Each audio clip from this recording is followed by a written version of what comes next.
Morning news on 1370 WSPD. And when they asked me if I'd be involved in this, I said absolutely.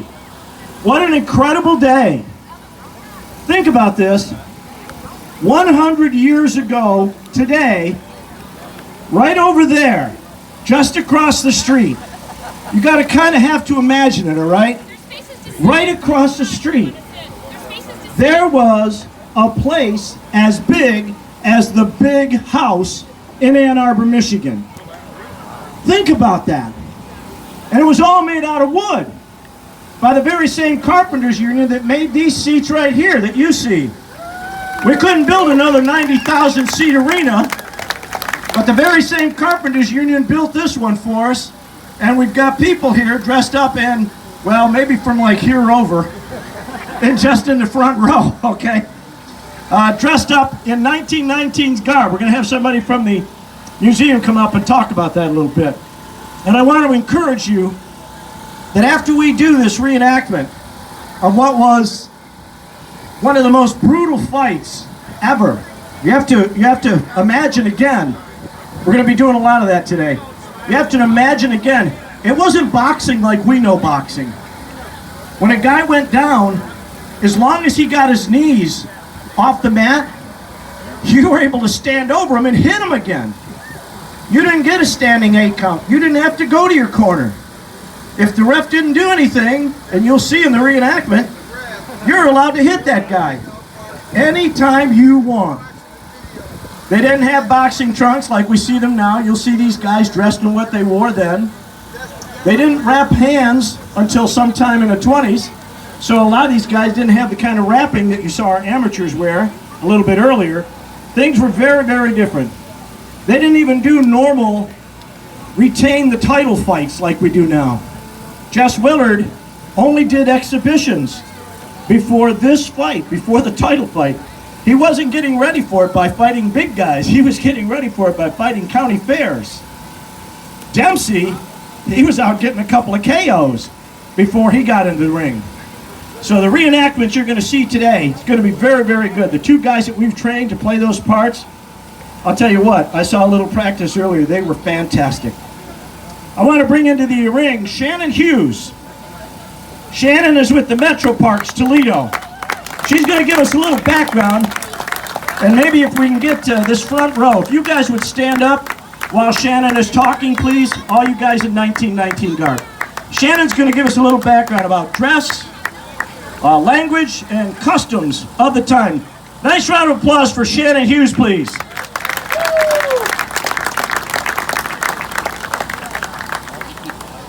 So I'd like to take you back to a time where America has just turned 143 years old. Our 28th president is Woodrow Wilson, and we just ended World War I. Jess is finding a home in Chicago, and we're about to have Prohibition, and in 1920, it starts in 1919, but by 1920, it is the 18th Amendment to the Constitution. But guess what else we're going to get? Women, we're going to get the right to vote. It's going to pass Congress June 4th, 1919. So we have a lot of really awesome things taking place in 1919. What I want to talk to you a little bit about is behind me, or in front of me, depending on which way I'm looking. Clothing was really different back then. We'd have our gentlemen, if they weren't in 3-piece suits at all times with bowlers or derby hats or boaters or a nice English 8-piece there, they would be wearing their short sleeves, long pants, high shoes, and definitely would be having coats on. But it's 90 degrees out, so today we're just going to go ahead and get rid of that. Our ladies, they're going to be wearing more freestyle clothing by this time. So we're not quite in the flapper era yet where you have all the fringe, but we are going to start to see a little bit more barrel type tunics. You're going to see some really fun hats, and you're really not going to see yet ladies and gentlemen sitting next to each other on the bleachers. So you would have to move over because we're going to have separate seats for our ladies and our gentlemen. So men are also going to be in stripes. They can have loose or closed striping.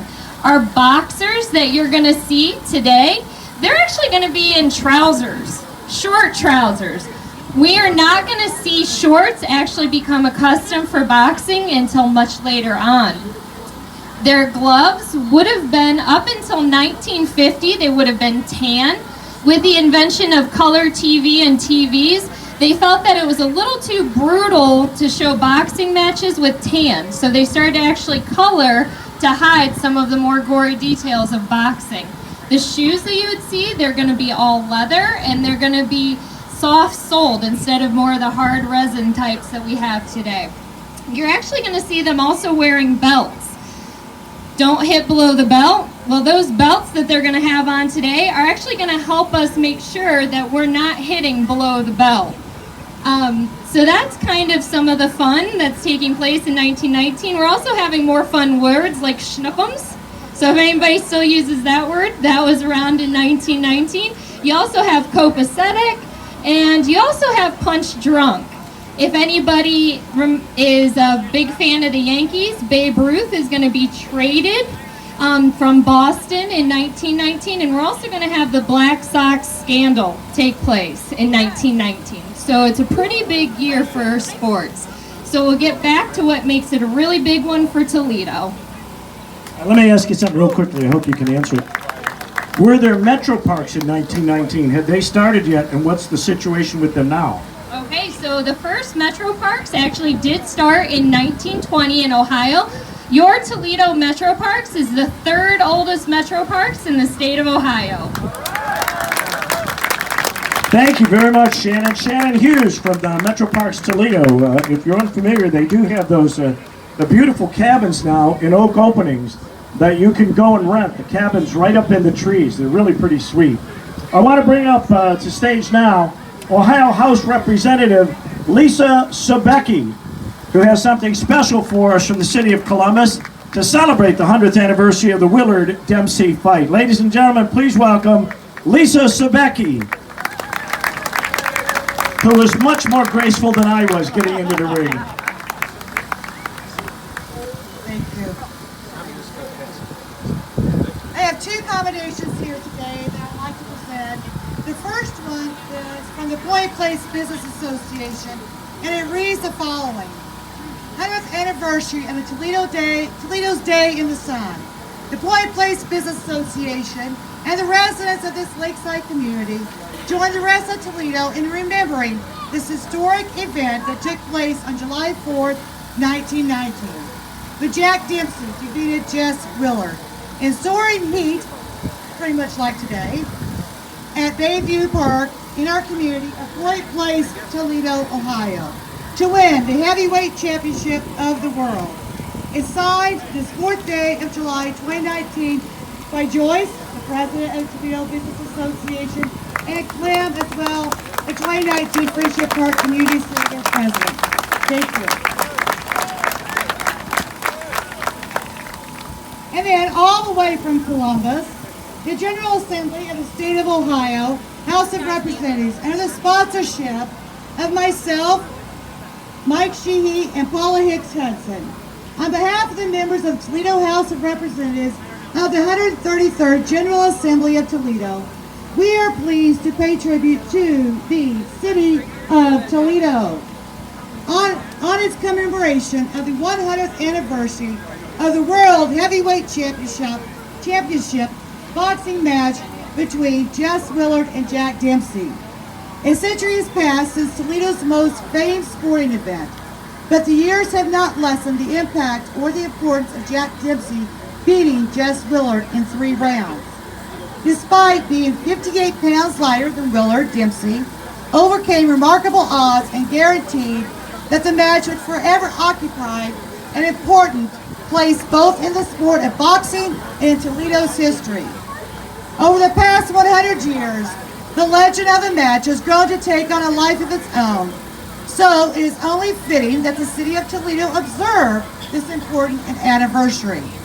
Our shared history provides a foundation for our future and the many outstanding individuals who have come together to properly celebrate the occasion with several activities, including a recreation of the fight, are deserving of great praise.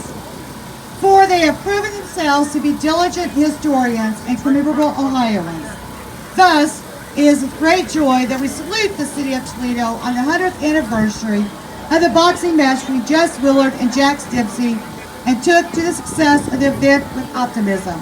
Signed, myself, Lisa Stavecki, Michael Sheehy, Polly Hicks Hudson, and the Ohio House of Representatives Speaker, Larry Householder. Thank you, Lisa. You can give those to the mayor. He'll add that to his collection. Got a big collection on his wall in the mayor's office. Now, I don't know how many of you know this or not. Mayor Kapszukiewicz is kind of a trivia nut. All right? He retains all this minuscule information from all kinds of places. It's almost like he was here 100 years ago. Although he looks much younger, I know. But it's almost like he was here 100 years ago. He studies things when he gets into them. He wants to know all the little minutiae. We're not going to let him do all of it, but we are going to bring him up to talk about some of the things, about why we're doing this event, who was involved in this event, and why we're bothering to celebrate an event that happened 100 years ago. Please welcome Mayor Wade Kapszukiewicz to the ring.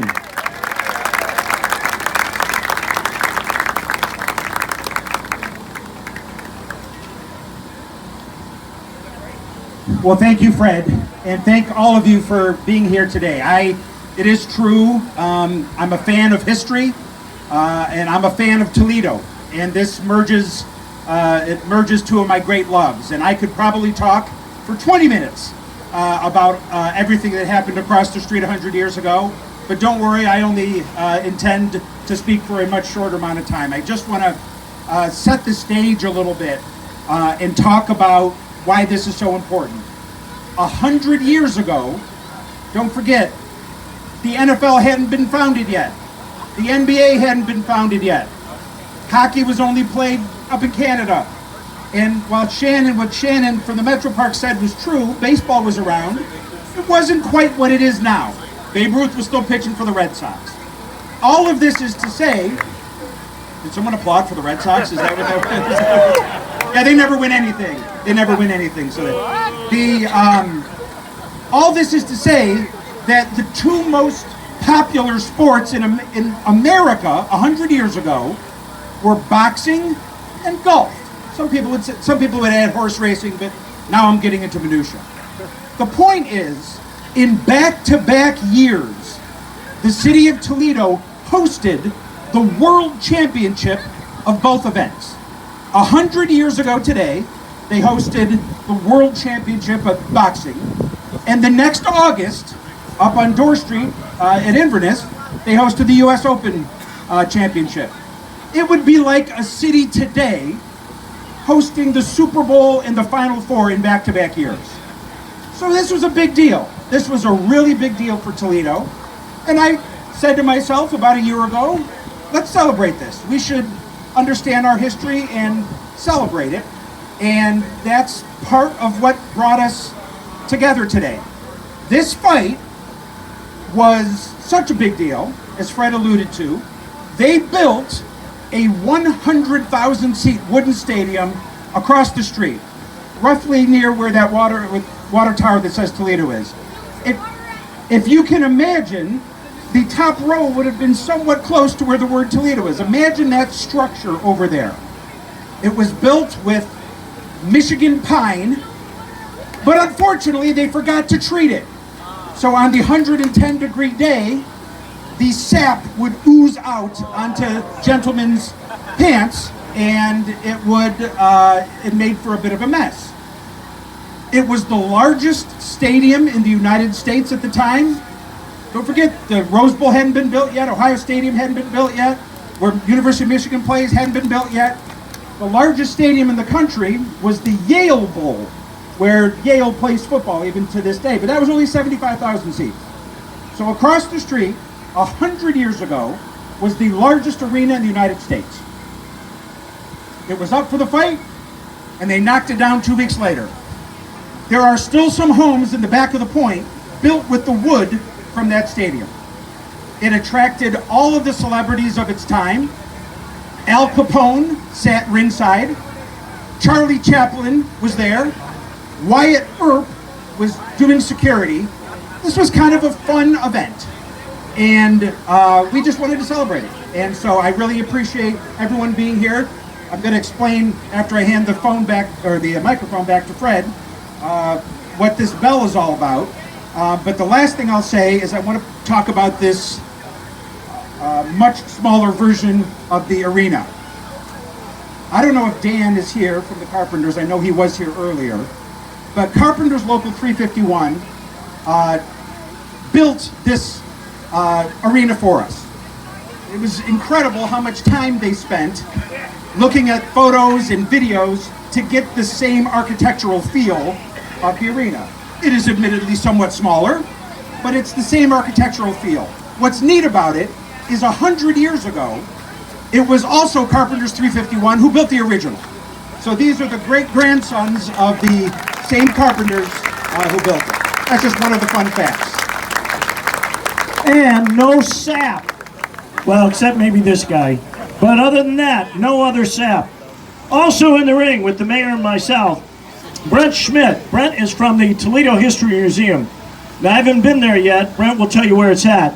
But we have a great exhibit going on right now about this fight and about the anniversary. Posters and all kinds of great pictures. And I had a number of people come up to me today and show me pictures of their relatives with Jack Dempsey that they had met at his restaurant in New York City. Tell me stories about being here, their grandfathers and grandmothers being here and being a part of the fight. I know they talked to Mayor Kapszukiewicz about that too. But the mayor and Brent will tell you about the bell that we're going to use today, because there's an interesting story about that. I'm not just a politician grabbing the mic. Brent wanted me to tell the story. I don't know if that means you're shy or what. There's a great mystery over here. Yeah, why don't you walk around this way? There's a great mystery about the original bell.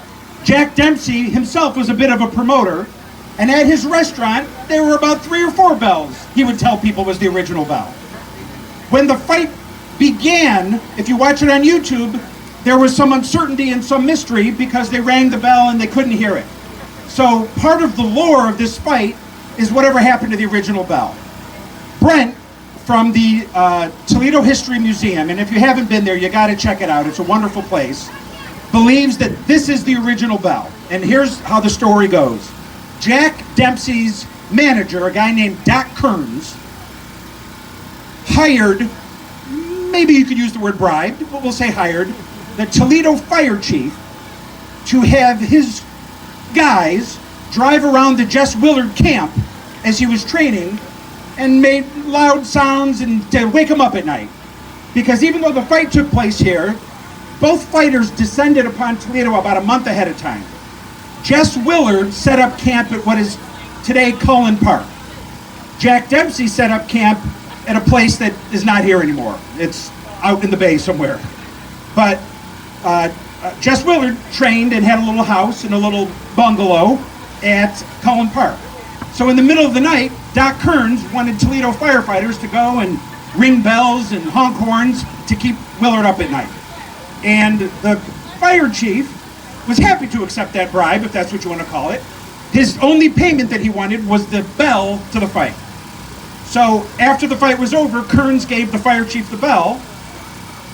He gave it to his firefighters, who that night went out drinking at Bob and Miriam's, which for years was known as B&M's Tavern out here in Point Place. And that's where it remained until it closed. So that is how that bell went from the arena to B&M's to Brent's hands. So that is the original bell that began the fight 100 years ago.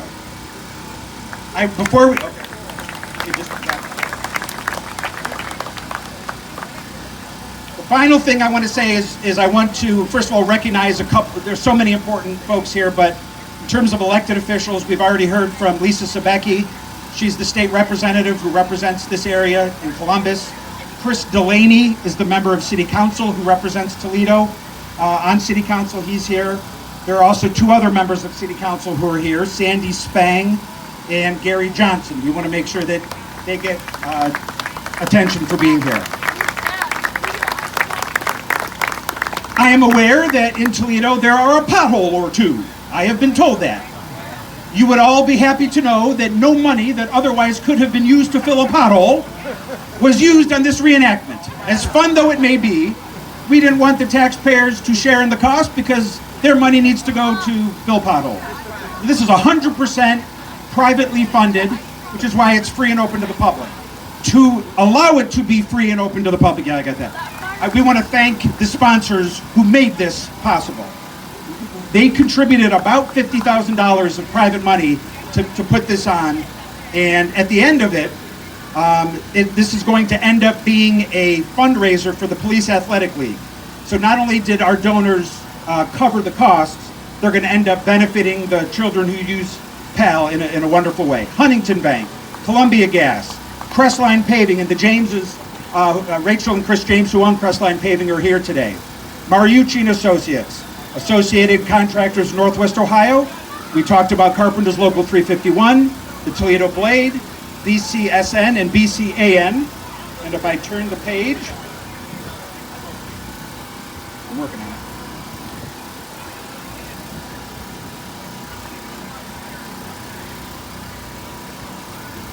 Just building the drama. It's either that or my fingers are stuck together. Meredith Party Rentals, Frank at Clear Images, Sergeant Paris from the Police Athletic League, our Moni Features, our DJ, and the City of Toledo Parks Department and Transportation Department. A lot of folks went the extra mile to make this event what it is, and by doing so, there's no cost to anyone, to you, to the taxpayers, and Police Athletic League ends up benefiting to the tune of about $10,000 or $15,000. So this is all good. The final thing I'll say, and then I'll stop talking. That's when you applaud. We have, the final part of our celebration is to reenact this fight. The actors we have studied every move of this fight, every step, every punch. It's memorialized on YouTube in video that is surprisingly well preserved. They worked with a choreographer who helped them make sure that every step was right. The gentleman who's playing Jack Dempsey even cut his hair to look like Jack Dempsey. So they really went the extra mile. We want to give them thanks. We're going to see him pretty soon. I really appreciate all of you for giving part of your 4th of July to be here. This is a fun event, yes, but it's also an important event for Toledo. 100 years ago today, the most significant sporting event certainly, but maybe the most significant historical event took place right across the road.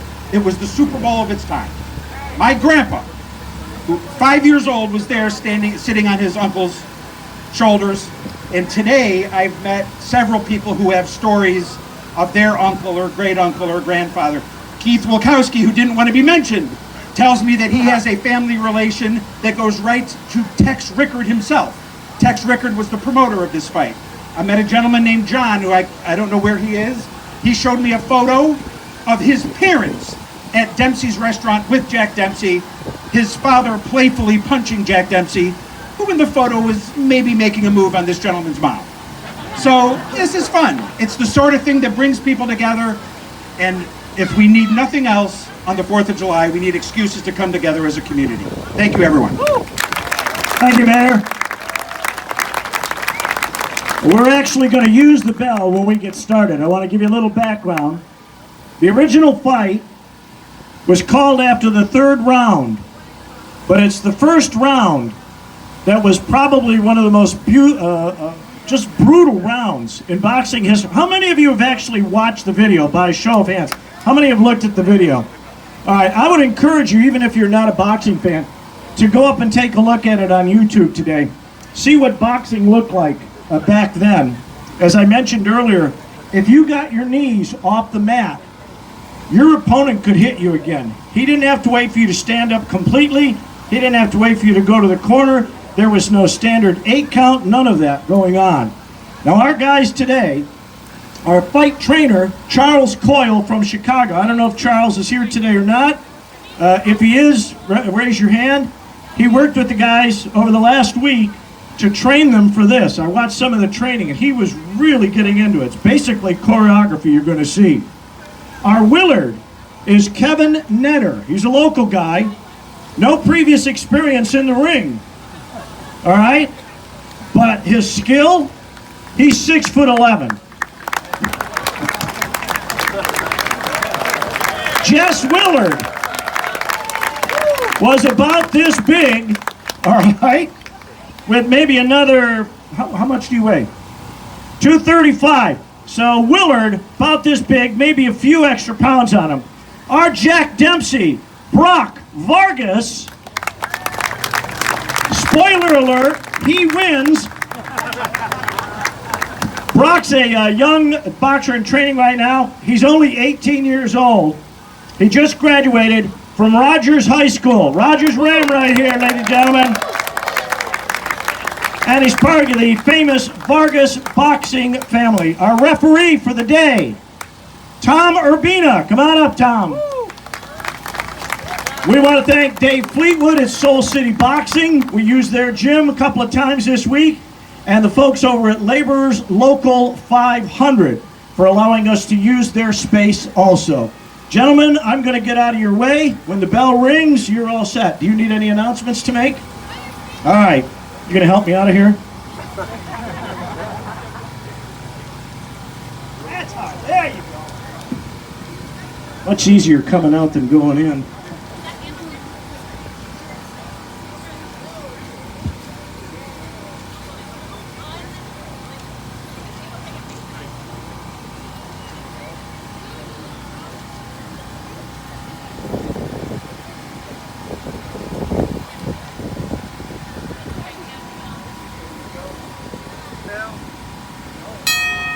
Round one, ladies and gentlemen.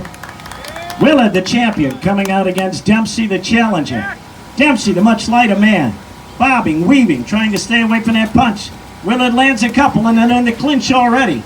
Referee doesn't have to break it up this time, so the two men go after each other once again. Willard, with that long reach, lands one. Doesn't seem to do any harm to Dempsey, who is still bobbing and weaving. Unlike Willard, who is still using the Marquis de Queensberry rules and standing in one spot, throwing his punches left and right, one after the other, and they're back in the clinch again. Dempsey landing some body punches there to the midsection of Willard, the much bigger champ at 6'6". Coming in at 238 pounds, Dempsey, the smaller man, still landing punches to the abdomen there. They seem to be doing some damage. A clinch again. The referee doesn't step in. He lets the fighters get away. There, the first knockout of the night. He's down.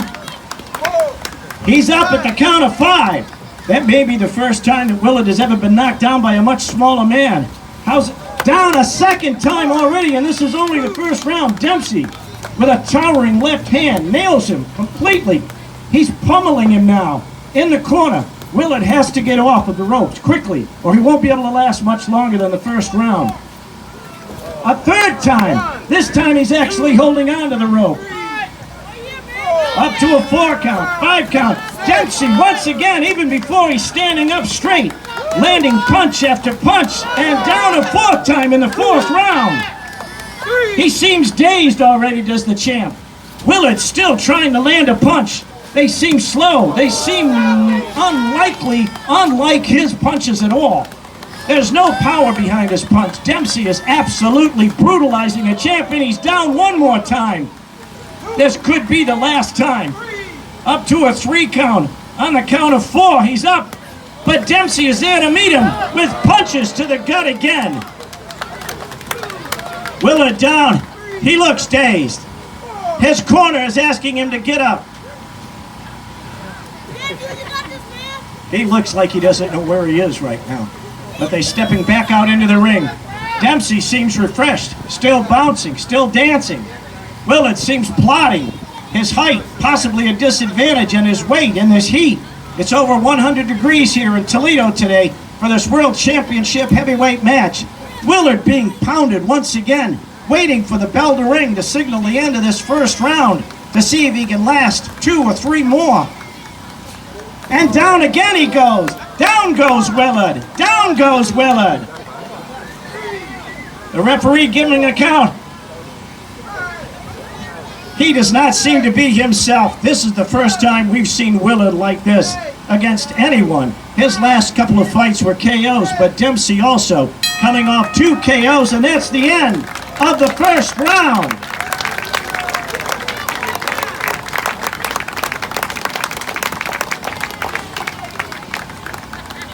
How about a nice round of applause for our actors? Do your thing. Oh, look at him. They're so good. All right, let's find out who these guys are. We're going to start with Kevin. Netter, tell us a little bit about yourself. I know you're a UT student, right? No, you're not. You're an old man already? I'm 38 years old. Now listen, he was talking to a guy over here a little while ago, one of the trainers, who said that you move pretty good for a guy your size. Did you ever think at all about doing any kind of boxing or any kind of sport like this? Oh no, after this past week, might give it a shot. Are you sure you just don't want to do Dancing with the Stars? I think your partner would be a lot easier on your feet. Probably, but I'm looking to be the next Marvel character, so who knows? Now, did you study the fight? Did you watch the video a couple times to see how it was so that you could get these moves down? Honestly, when I got the phone call, it was just for a photo shoot with the mayor. I had no clue what I was getting myself into. Got to the ring. They told me I was playing Jess Willard. I had no clue what was going on. 2 weeks ago was the first time I've ever seen the fight. Okay, so I guess the lesson we've learned here is if the mayor's office calls, don't answer. All right? Because you're going to end up in the middle of the ring. Mr. Vargas, how long have you been doing this? I've been boxing for about 3 years now, 3-4 years. Now, what weight class do you box in right now? And have you won some of your events? Do you hold any belts right now? No, I do not hold any belts. 3-1 right now as an amateur. But, you know.